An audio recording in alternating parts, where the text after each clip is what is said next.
ધોરણ 12 વિષય કમ્પ્યુટર પાઠ 6 આગળની વિડીયોમાં આપણે 6.10 પોલીમોર્ફિઝમ વિશે શીખ્યા હતા.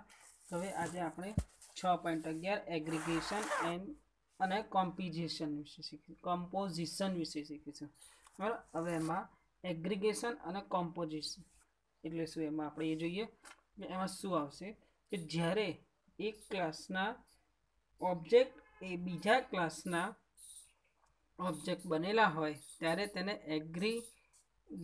એગ્રીગેશન અથવા તો કમ્પોઝિશન તરીકે ઓળખવામાં આવે છે. હવે ક્લાસ એટલે શું?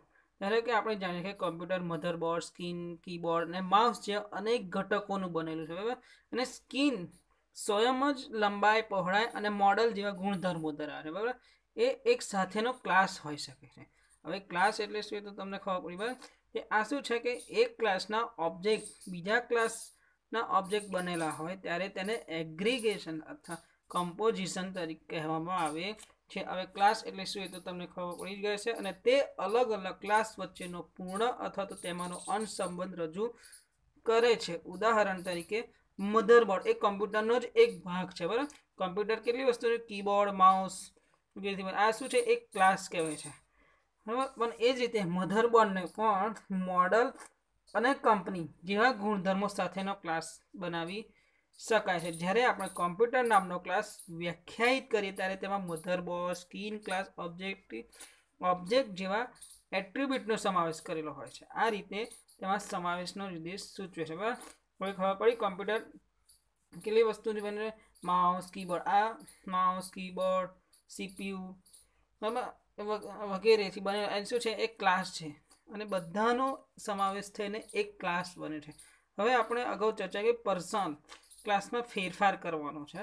એમાં તો તમે જોશો સૌપ્રથમ આકૃતિમાં જુઓ 6.7 છે. બરાબર, એમાં દર્શાવવા આપણે નવા બે ક્લાસ નેમ અને એડ્રેસ બનાવવાનું છે.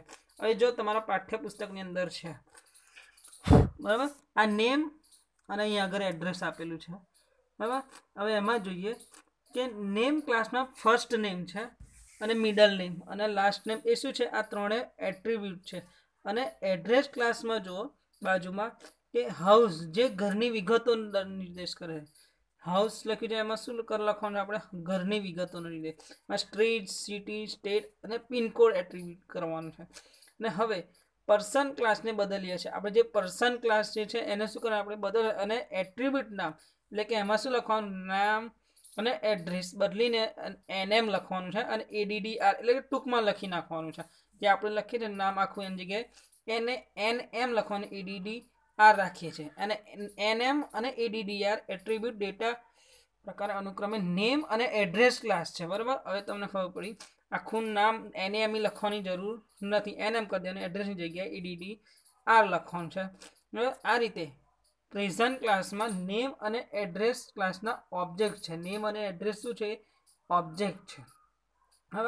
હવે એગ્રીગેશન અને કોમ્પોઝિશનની તુલના આપણે નેક્સ્ટ વિડીયોમાં ભણીશું. બરાબર, અત્યારે માત્ર આપણે શું કરે કે નેમ, એડ્રેસ અને પ્રેઝન્ટ. હવે એમાં પ્રેઝન્ટ ક્લાસને આપણે બદલ્યો છે. આપણે બરાબર નેમ, NM અને એડ્રેસ લખતા શીખ્યા છે. હવે આગળની વિડીયોમાં આપણે આગળ એગ્રીગેશન અને એ બે કમ્પોઝિશન વચ્ચેની તુલના વિશે સમજીશું.